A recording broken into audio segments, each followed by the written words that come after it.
신약성경 로마서 1장 21절부터 32절까지의 말씀. 21절부터 31절은 제가 읽고 마지막 32절은 합독하겠습니다.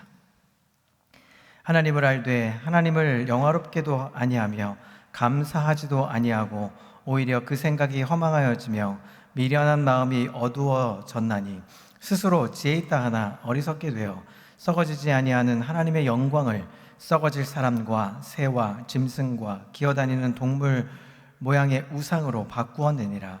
그러므로 하나님께서 그들을 마음의 정욕대로 더러움에 내버려 두사 그들의 몸을 서로 욕되게 하게 하셨으니 이는 그들이 하나님의 진리를 거짓 것으로 바꾸어 피조물을 조물주보다 더 경배하고 섬김이라. 주는 곧 영원히 찬송할 이시로다. 아멘. 이 때문에 하나님께서 그들을 부끄러운 욕심에 내버려 두셨으니 곧 그들의 여자들도 순리대로 쓸 것을 바꾸어 영리로 쓰며 그와 같이 남자들도 순리대로 여자 쓰기를 버리고 서로 향하여 음욕이 불릴 듯하며 남자가 남자와 더불어 부끄러운 일을 행하여 그들의 그릇됨에 상당한 보응을 그들 자신이 받았느니라.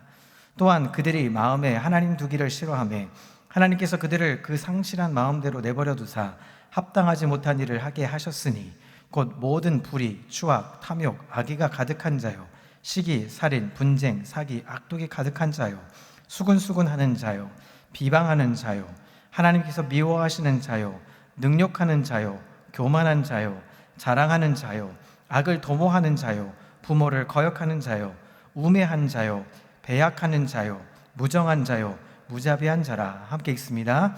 그들이 이같이 일을 행하는 자는 사형에 해당한다고 하나님께서 정하심을 알고도 자기들만 행할 뿐 아니라 또한 그런 일을 행하는 자들을 옳다 하느니라. 아멘. 할렐루야. 오늘도 하나님의 은혜와 평강이 삶에 넘치시기를 그리스도의 이름으로 소망합니다. 여러분, 무슨 일을 하려고 할 때 그 일을 아주 잘하려고 하면 무엇보다 중요한 것이 하나 있습니다. 그것은 왜 그것을 해야 하는가 분명하고도 정확하게 인식하는 것입니다. 어떤 일을 할 때 이 일을 왜 하는지를 정확하게 알아야 그 일을 할 수 있는 거죠. 그렇지 않으면 그 일을 성공적으로 잘 할 수 없게 됩니다. 여러분, 아이들이 공부를 열심히 잘 하려고 하지 않는 이유, 가장 중요한 이유가 무엇일까요? 그것은 어렸을 때부터 왜 공부를 그렇게 열심히 해야 하는지 심각하게 잘 인식하기가 어렵기 때문입니다. 공부해서 남 줍니까? 공부하면 자기 자신에 도움이 되는 거죠. 어릴 때부터 그걸 잘 알고 있었다면 공부를 끝까지 잘 했을 겁니다. 근데 대부분 알지 못하기 때문에 문제죠. 만일 어렸을 때 왜 공부를 그렇게 열심히 해야만 한지 스스로 절감할 수만 있었다면 아이들 대부분은 공부를 잘 해 나갈 수 있었을 겁니다. 여러분, 전도도 마찬가지입니다. 어쩔 수 없이 이번 주 오는 주일이 새생명 전도 축제니까 오늘은 또 전도의 이야기를 해보려고 하죠. 전도도 마찬가지입니다. 전도를 잘 하려면, 그리고 열심히 하려면 가장 중요한 것이 무엇입니까? 왜 전도를 해야 하는지 정확하게 알아야 하는 거죠. 전도자로서 삶을 살았던 사도 바울은 어떻습니까? 그렇게 전도를 잘할 수밖에 없었던 가장 중요한 이유가 무엇입니까? 그가 전도에 대한 확실한 이해가 있었기 때문입니다. 전도를 왜 하는지, 왜 해야 할 수밖에 없었는지를 너무 잘 알고 있었기에 나가서 이방인의 사도로 부름받고 전도를 할 수 있었던 것입니다. 우리는 그와 같은 사도 바울의 마음이 어땠는지 우리 로마서 1장 앞에 보지 않았던 1장 16절과 17절에 그 마음이 잘 드러나 나타납니다. 16절과 17절을 한번 같이 읽어보겠습니다. 로마서 1장 16절 17절입니다. 네, 없나요? 제가 읽겠습니다. 내가 복음을 부끄러워하지 아니하노니 이 복음은 모든 믿는 자에게 구원을 주시는 하나님의 능력이 됨이라. 먼저는 유대인에게요 그리고 헬라인에게로다. 복음에는 하나님의 의가 나타나서 믿음으로 믿음에 이르게 하나니 기록된 바 오직 의인은 믿음으로 말미암아 살리라 함과 같으니라. 여러분, 바울에게는 하나님을 믿어야만 구원을 얻고 믿지 않으면 구원을 얻을 수 없다라는 이 확신을 가지고 있었던 사람이죠. 정신이 잘못된 사람이거나 악한 사람 아니라면 여러분, 죽어가는 사람을 보고 그냥 지나치는 사람은 없을 겁니다. 어떻게 해서든지 그를 살리려고 뭔가 연락을 취하고 119에 신고를 한다든지, 요즘 시대 같으면 경찰서에 신고를 한다든지 하겠죠. 오늘 좀 특이한 일이 있었습니다. 제가 점심에 이발을 하려고 이제 나갔다가 들어오는 길에 어떤 강아지 한 마리가 갑자기 아파트 단지에서 이렇게 팍 튀어나오면서 줄을 매고 있었던 강아지였는데 도로변으로 갑자기 튀겨나왔습니다. 근데 사람이, 그 주인이 없는 거예요. 그 막 서성대다가 어떤 사람 막 따라다니면서 그 사람이 주인인 것처럼 따라다니다 아닌 것 같고, 그래서 차를 세우고 이제 그 줄을 잡고 경비실에 가서 이 주인이 누군지 물어봤더니 모른다는 겁니다. 그래서 한참을 뭐 동물병원도 가보고 모두 가보다가 이제 경찰서 파출소, 인근 파출소에 맡기고 돌아오는 길에 주인을 찾았다는 이야기를 듣게 되었습니다. 여러분, 하찮은 이 반려견도 우리가 지나가다가 혹시 차에 칠까봐 어딘가에 보호해 줄 수 있는 것처럼 사물며 우리가 사람에게 죽는 사람도 그냥 지나치지 않는 것이죠. 우리가 우리의 친구나 우리 이웃이나 더더욱 사랑하는 가족 중에서 예수를 믿지 않는 사람들이 있는데, 그들이 예수를 믿지 않는 것에 대해서 안타까워하지 못하는 그 가장 중요한 이유가 무엇일까요? 우리가 안타까워하는 마음이 당연히 생겨야 하는데, 그런 마음을 잃어버리거나 생기지 않은 이유가 무엇일까요? 그것은 우리가 구원에 대한 확신이 부족하기 때문입니다. 확신이 없는 건 아닙니다. 내가 예수 믿고 하나님의 백성이 된 것은 알지만, 그것이 확신을 세상 사람들에게 보여주는 것이 우리가 도전하기가 힘든 것이죠. 결여된 것이죠. 결핍이 된 것이죠. 예수를 믿는 것이 생명에 관계된 것이라는 확신이 부족하기 때문입니다. 그것이 생명에 관계된 것이라고 확신한다면 여러분 자신도 더 열심히 예수 믿을 겁니다. 우리 자신이 이게 생명에 관계된 것이라고 생각했다면, 우리가 생명과 직결되어 있다는 것을 알게 된다면 여러분 예수 당연히 믿는 것이죠. 더 잘 믿으려고 애를 쓸 겁니다. 뿐만 아니라 바울처럼 할 수만 있으면 믿지 않는 사람들, 친구나 친척이나 가족에 대해서 안타까운 마음 가지고 최선을 다해서 전도를 하려고 애썼을 겁니다. 우리가 예수를 믿는 것을 생명의 문제로 생각하지 않고 있기 때문에 그냥 믿으면 좋고 안 믿으면 안 믿어도 뭐 다음에 또 기회가 있겠지 하면서 그렇게 지나쳐 버리면 우리는 예수를 믿어도 제대로 온전하게 믿지 못하는 것이고 전도에 대한 필요성도 크게 인식하지 못합니다. 여기서 중요한 질문을 하나 던지겠습니다. 여러분은 왜 예수를 믿으십니까? 예수를 믿는 목적이 무엇입니까? 예수를 안 믿으면 안 되는 무슨 확실한 이유가 있으십니까? 예수를 믿으면 어떻게 되고 예수를 안 믿으면 어떻게 되는지 여러분 분명히 알고 계십니까? 이전 교회에 있을 때, 이전 교회 장년부 사역을 하고 있을 때 한 집사님이 다급히 저에게 상담을 요청했습니다. 들어보니까 이런 내용입니다. 지인이 어느 기도원을 갔다 왔다고 합니다. 기도원을 다녀와서 힘들어하면서 이런 얘기를 합니다. 기도를 하는데 방언이 터지고 방언 기도를 했는데 거기 기도원에 있는 목사님 한 분이 통역을 해주시겠다고 자청을 합니다. 그랬더니 이런 내용입니다. 남편이 오래 못 살 것 같다고 이 방언 기도에 이렇게 내용이 있다는 겁니다. 그래서 그 목사님이 기도해 준 걸로 200만 원을 헌금을 해야 한다고, 200만 원 헌금하면 남편을 살릴 수 있다고 합니다. 왠지 모르게 안 하면 안 될 것 같아서, 그런데 가지고 있는 돈은 없어서 소위 말하면 카드 깡을 한 거죠. 카드로 긁어서 헌금을 했다고 합니다. 그래서 이게 진짜 옳은 것인가? 그와 같은 이야기를 하면서 저에게 묻습니다. 그게 옳은 것일까요? 한마디로 답해드렸죠. 말도 안 된다고. 한마디로 그건 기독교가 아니라고, 잘못 갔다 오신 거라고 말씀드렸습니다. 여러분, 무당의 이 버리는 수법이 언제나 그와 동일한 거죠. 여러분, 무당, 샤머니즘은 어떤 것입니까? 액땜으로 밥을 먹고 사는 사람들입니다. 그래서 언제나 사람들에게 그 액이 있다고 말을 하죠. 대부분은 그것을 면하기 위해서 뭐 합니까? 굿을 합니다. 액땜 굿을 하죠. 그리고 뭘 삽니까? 부적을 삽니다. 사야 한다고 겁을 주죠. 무당이 가장 잘 사용하는 액이 무엇입니까? 남편이 죽어, 자식이 빨리 죽어, 단명하게 생겼어, 이런 내용들이 많죠. 그러면 대부분 사람들은 꼼짝없이 구슬을 하거나 부적을 사는 것이죠. 여러분, 그것은 기독교가 아닙니다.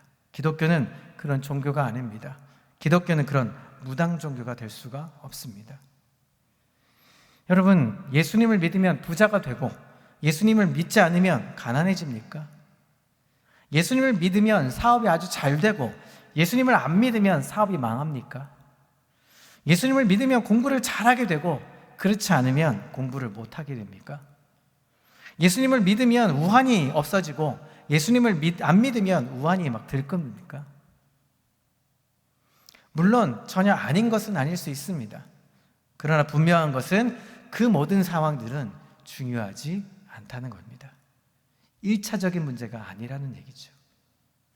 예수 안 믿는 사람 중에도 여러분, 부자로 성공한 사람들 수두룩합니다. 건강해서 장수하는 사람들도 많습니다. 우한 없이 자식들 잘 키우고 잘 사는 사람들도 예수 믿지 않는 사람들 중에는 많습니다. 우리는 그것을 세상 보고도 알지만 성경을 보고도 잘 알 수가 있죠. 마태복음 5장 45절에 보면 이런 말씀을 합니다. 자, 우리 노란 부분만 읽어볼까요? 하나님이, 시작. 하나님이 그 해를 악인과 비추시며 비를 의로운 자와 불의한 자에게 내려주심이라. 하나님이 해를 선인에게만 비추시고 하나님이 비를 의로운 자에게만 내려주신다고 한다면 여러분, 훨씬 예수 믿기는 쉬울 겁니다. 왜냐하면 비를 내려주시고 그리고 빛을 비춰주시는 게 선인에게, 의로운 사람에게 빛을 비추면 악인들에게 비추지 않고 불의한 자에게 비추지 않기 때문에 당연히 어떻게 됩니까? 예수 믿기가 쉬워지는 거죠. 하나님이 비를 의로운 자에게만 주시는 것 얼마나 쉽겠습니까? 훨씬 전도하기도 쉬울 겁니다. 하나님은 악인에게도 그런데 빛을 비춰주십니다. 뿐만 아니라 하나님은 의인에게도 빛을 비춰주실 비를 주실 뿐만 아니라 불의한 자에게도 똑같이 비를 주신다고, 내려주신다고 말씀합니다. 그리고 그것을 사실입니다. 그렇다면 예수를 믿는 것과 믿지 않는 것, 그러면 똑같다는 얘기인가요? 믿어도 되고 안 믿어도 된다는 말씀입니까? 그렇지 않다는 거죠. 오늘 읽은 로마서 1장 전체를 흐르는, 관통하는 이 명확한 사실은 이런 겁니다. 복음은 믿는 자에게 구원을 주시는 하나님의 능력이라는 것입니다. 이 문장에서 우리가 분명히 알 수 있는 것은 햇빛과 비는 믿는 자나 믿지 않는 자에게, 그리고 의로운 자나 불의한 자에게 다 주십니다. 그러나 구원은 믿는 자에게만 주신다는 사실을 우리가 기억해야 합니다. 예수를 믿는 이유는 그래야만 햇빛과 비를 얻기 때문이 아닙니다. 그래야만 구원을 얻기 때문입니다. 하나님이 믿지 않는 자에게, 악한 자에게, 불의한 자에게 햇빛과 비를 주시는 까닭은 그들에게 무엇을 주십니까? 구원의 기회를 주시기 위함이라는 사실입니다. 예수를 믿게 하려는 의도로 하나님은 불의한 자에게, 그리고 악인에게도 빛을 비춰주시고 비를 내려주시는 것입니다. 예수를 안 믿어도 햇빛을 주시거나 햇빛과 비를 주시니까 예수를 안 믿어도 되겠다는 생각은 틀린 생각이고 어리석은 생각이죠. 생각하는 것이 옳은, 아직 심판하지 않는 이유, 이것을 우리가 기회로 주실 때 빨리 예수를 믿어서 구원을 얻어야 하겠다고 생각하는 것이 옳은 생각이고 지혜로운 판단이라는 것입니다. 햇빛과 비는 누구에게나 주시지만 구원은 누구에게나 주시지는 않습니다. 우리에겐 이 사실이 굉장히 중요해야 합니다. 우리가 살아가고 있는 이 세상, 원래는 어땠습니까? 하나님이 창조하신 뜻대로 사는 세상이어야 하지만 그런 세상이 아닙니다. 우리가 인간의 죄로 말미암아 망가진 세상에 우리는 살고 있습니다. 타락한 세상에 살고 있습니다. 하나님은 이 세상을 심판하실 계획을 가지고 계십니다. 여러분, 세상은 심판하려 하시지만 그 세상 속에 있는 우리 인간들은 구원하시기를 원하시고 계십니다. 하나님은 죄로 말미암아 망가진 세상이 아니라 새로운 세계를 다시 창조하시고 계십니다. 그것이 성경이 우리에게 말씀하고 계시는 가장 중요한 핵심입니다. 거기에는 죽음이 없습니다. 고통이 없습니다. 아픔이나 슬픔이 없습니다. 거기에는 항상 기쁨이 충만하고 감사가 넘칩니다. 사랑이 충만하고 은혜가 충만합니다. 사람이 반드시 짐으로 반듯해지는 것 때문에 세상과 환경도 반듯해집니다. 공해가 없습니다. 자연의 파괴로 인해서 발생되는 문제도 없습니다. 하나님이 본래 창조하셨던 세상이 다시 창조되었기 때문입니다. 죄로 말미암아 파괴되고 침몰하는 세상으로부터 우리 인간을 구원의 방주로 옮기시려는 것이 바로 하나님의 계획해 놓으신 뜻이라는 겁니다. 자, 그런데 구원의 방주로 옮기는 데 있어서 하나님은 매우 중요한 그리고 매우 합당한 결정을 내리셨습니다. 그것은 다시 세상을 파괴하고 망칠 사람들은 그 구원의 방주에 태우지 않겠다고 하신 결정입니다. 여러분, 그것은 당연한 일 아니겠습니까? 그리고 옳은 일일 겁니다. 왜냐하면 자기가 타고 있는 배를 침몰시키는 사람을, 앞으로도 계속 그런 짓을 하려고 하는 사람들을 어떻게 구원의 방주에 태울 수 있겠습니까? 우리가 살아가는 세상이 이렇게 망가지고 파괴된 이유는 딱 하나 있습니다. 우리의 조상 아담과 하와는 하나님을 거부했기 때문입니다.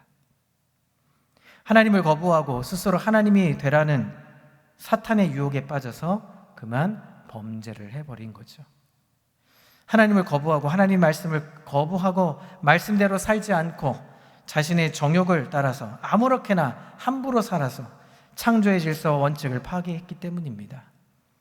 그래서 이 세상이 지금 이렇게 돼버린 것입니다. 오늘 21절부터 읽은 내용이 무엇입니까?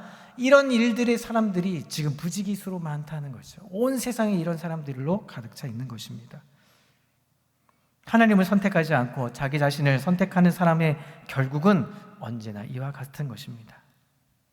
오늘 본문의 말씀이 바로 이것을 우리에게 말씀해 주고 있습니다. 하나님을 알만한 것이 있음에도 불구하고 하나님을 믿지 않고 제멋대로 살려고 하는 사람들이 살아가게 되는 코스를 이렇게 일러주고 있습니다. 여러분, 그 코스는 무슨 코스입니까? 바로 사망의 코스입니다. 멸망의 코스입니다. 그 사망의 멸망의 코스를 따라서 우리 세상은 철저하게 파괴되고 망가져가고 있습니다. 세상은 점점 침몰 중이라는 사실을 우리가 인식해야 합니다. 우리는 그와 같은 증거를 매일 TV의 뉴스나 인터넷을 통해서 접하고도 있지만 그 접함에도 불구하고 그것을 모르고 있는 것이죠. 여러분, 단언컨대 이 세상은 망합니다. 종말로 치달아갑니다. 세상이 이러고도 망하지 않는다면 그것은 정말 하나님이 하시는 일이 아니고 안 계신 것과 같은 것이죠. 세상이 망한다는 것은 조금만 정신을 차리고 보면 누구나 알 수 있습니다. 하나님은 죄로 말미암아 타락한 세상을 포기하시고 다시 세상을 창조하셨습니다. 죄로 말미암아 타락해서 멸망할 세상에는 죄로 말미암아 세상을 타락시키고 회개하지 않고 끝까지 그와 같은 삶을 고집하는 사람들을 남겨두신다고 말씀합니다. 그들은 결국 그들이 망가뜨린 세상에서 세상과 함께 멸망당하고 심판을 받게 됩니다. 하나님이 새로 창조하신 하나님의 나라에는 잘못된 관계를 청산하고 하나님을 자신의 주인으로 인정하고 자신의 뜻과 고집과 욕심을 따라 살지 않고 하나님의 말씀에 순종하고 하나님의 뜻에 순종하며 살기로 결정하는 사람만 들어가게 하신다고 말씀합니다. 여러분 한번 생각해 보십시오. 정말 그런 사람만 모여서 살게 된다면, 정말 우리가 그런 사람이 되어서 헛된 욕심과 욕망을 버리고 온전한 하나님만 믿으며 하나님의 뜻대로만 살고 마음과 생각이 하나님을 닮아 살게 된다면 어떻게 그와 같은 우리가 사는 세상이 천국이 되지 않을까요? 어떻게 그런 세상에 죽음이 있을 수 있고 아픔이 있을 수 있고 고통이 있을 수 있겠습니까? 하나님은 하나님 없이 자기가 주인이 되어서 자신의 욕심의 뜻대로 살겠다고 하는 사람을 구원하시지 않습니다. 그와 같은 사람은 그냥 이 세상에 두어서 세상과 함께 멸망당하게 됩니다. 그것을 우리는 심판이라고 부릅니다. 그들을 버리시는 까닭은 다른 사람을 구원하시기 위해서였습니다. 그들은 자신만 죽음으로 내모는 사람들이 아니라 세상과 다른 사람을 함께 죽음으로 내모는 사람들이기 때문입니다. 이 세상에 있는 동안에는 연약해서 실수를 할 수도 있고 잘못할 수도 있습니다. 그러나 그것은 그다지 중요하지 않습니다. 그것은 지금 우리가 살고 있는 이 세상이 죄로 말미암아 타락한 세상이기 때문이죠. 우리가 구원을 받아서 하나님이 창조하신 세상에 들어가게 된다면 우리는 이와 같이 연약한 모습은 변화하게 될 수 있습니다. 하나님은 이 세상에서 범한 우리의 죄와 실수를 보시지 않습니다. 우리가 어떤 삶의 방식을 택하려고 하는가가 구원의 유일한 조건이 됩니다. 자신의 삶이 잘못되었다는 것을 인정하고 자신의 잘못된 삶을 회개하고 하나님을 주인으로 인정하고 하나님의 뜻과 방법대로 살기를 선택하고 그렇게 살기를 원하는 자를 구원하시고 그 소원대로 살 수 있는 능력을 우리에게 공급해 주시는 것입니다. 여러분, 불꽃 같은 눈으로 그와 같은 구원의 조건을 가지고 우리를 판단하시고 심판하시겠다는 이야기입니다. 그냥 교회를 다닌다고 몇백만 원 헌금을 낸다고 직분을 맡았다고 봉사를 열심히 한다고 구원을 얻는 것이 아닙니다. 그가 진심으로 하나님을 믿고 하나님을 자신의 주인으로 영접하고 실제로 하나님이 주인이신 삶을 인정하고 살아갈 때 진정한 구원을 얻게 되는 것이죠.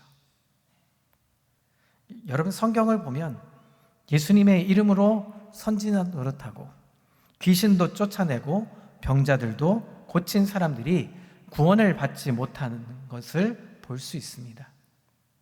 하나님이 보실 때 그들은 믿는 척만 했을 뿐 여전히 자신의 삶이 주인이 하나님이 아니고 자기 자신이었기 때문입니다. 여러분, 하나님의 나라는 하나님의 뜻이 이루어지는 나라입니다. 하나님의 나라에는 자신의 뜻과 고집과 욕심대로 살려고 하는 사람들이 절대로 들어갈 수 없는 나라입니다. 하나님을 하나님으로 인정하고 철저히 하나님을 주인으로 모시고 하나님의 뜻대로 살려고 하는 사람만이 들어갈 수 있는 나라, 하나님의 나라입니다. 천국입니다. 여러분, 우리는 기억해야 합니다. 분명히 천국과 지옥이 있다는 것을 우리는 알아야 합니다. 우리가 살아가는 이 세상에는 그 천국의 파편도 있고 지옥의 파편도 있습니다. 조각들이 있죠. 어떤 면에 보면 천국 같은 모습이 있습니다. 또 어떤 면에는 아주 지옥 같은 모습도 보입니다. 어쩌다 보면 발이 땅에 붙지 않을 만큼 행복하고 기쁠 때도 있습니다. 어쩌다 보면 사는 것이 죽을 만큼 죽는 것보다 더 고통스럽고 힘들 때도 있습니다. 천국은 발이 땅에 붙지 않을 만큼 기쁘고 들떠있고 행복한 삶의 상태가 조금의 공백도 여백도 없이 시간적으로나 공간적으로 영원히 충만한 곳이고, 그러나 지옥은 반대인 것입니다. 하나님이 본래 창조하신 세상은 천국입니다. 원래 세상은 천국이었습니다. 그 세상을 우리가 인간이 파괴했습니다. 하나님은 다시 천국을 창조하시고 그 천국에 들어갈 사람을 선별하십니다. 그 기준은 무엇입니까? 아주 공정하고 정확하고 합리적입니다. 그것은 예수를 믿고, 진짜 믿고, 자기 욕심과 정욕을 따라 살지 않고 하나님의 뜻과 하나님의 방식대로 살겠다고 하나님 앞에 고백하는 것입니다. 따라서 예수를 믿어야만 구원을 얻는 것입니다. 하나님의 나라는 하나님의 뜻이 이루어지는 나라이기 때문에 당연히 하나님의 나라는 하나님의 뜻대로 살겠다고 하는 사람들만이 들어가는 것이죠. 하나님을 인정하지 않고 자기가 하나님이 되어 자기 방식대로 살겠다고 고집하는 사람들은 절대로 들어갈 수 없습니다. 그냥 이 세상에서만 살고 끝나는 것이라면 여러분 구태여 힘들게 전도하고 예수를 믿게 할 필요가 없고, 우리도 예수 믿을 필요가 없을 수도 있습니다. 예수 안 믿어도 얼마든지 건강할 수도 있습니다. 예수 안 믿어도 얼마든지 부자가 될 수도 있습니다. 예수 안 믿어도 얼마든지 성공할 수 있기 때문이죠. 그렇지 않다 하여도 그런 거 몇 년만 좀 버티면 죽을 텐데, 몇 년 살다가 예수 안 믿어도 큰 죽을 거 없을 텐데. 그러나 영원한 하나님 나라는 분명히 존재합니다. 어쩌다 하나님의 뜻대로 살다가 그 축복으로 살게 되는 하나님의 나라의 파편이 아닌 온전한 것이 되어서 결국은 시간과 공간적으로 또 영혼과 육이 다 온전히 구원을 얻게 되고, 그리고 영원히 그와 같은 삶을 살게 될 때 그것이 진정한 하나님의 나라로 들어가는 것입니다. 여러분, 성경은 이 같은 것을, 하나님의 나라를 표현할 때 신부가 신랑을 위하여 단장한 것 같다, 그와 같은 나라다라고 설명합니다. 그 나라는 공부 잘한다고 들어갈 수 있는 것도 아니고, 부자라고 들어갈 수 있는 것도 아니고, 인간적으로 좀 착하다고 들어갈 수 있는 것도 아니고, 좀 성공했다고 해서 들어갈 수 있는 것도 아닙니다. 그 나라는 예수를 믿기만 하면 들어갈 수 있는 곳입니다. 그와 같은 나라에 들어가려면 예수 잘 믿는 사람이 되어야 하는 것이죠. 제가 지난주 금요일에 말씀 전할 때 제목이 뭐였다고요? 복음 전하는 사람이 뭐 하는 사람이라고요? 좋은 사람이라고요. 왜냐하면 생명을 살리는 일이기 때문이죠. 사랑하는 가족과 친구와 자녀들이 그와 같은 하나님의 나라에 들어가기 원하신다면 무슨 수를 써서라도 그들도 우리와 같은 하나님을 믿고 예수를 믿도록 우리는 때를 얻든지 못 얻든지 힘써 전도해야만 합니다.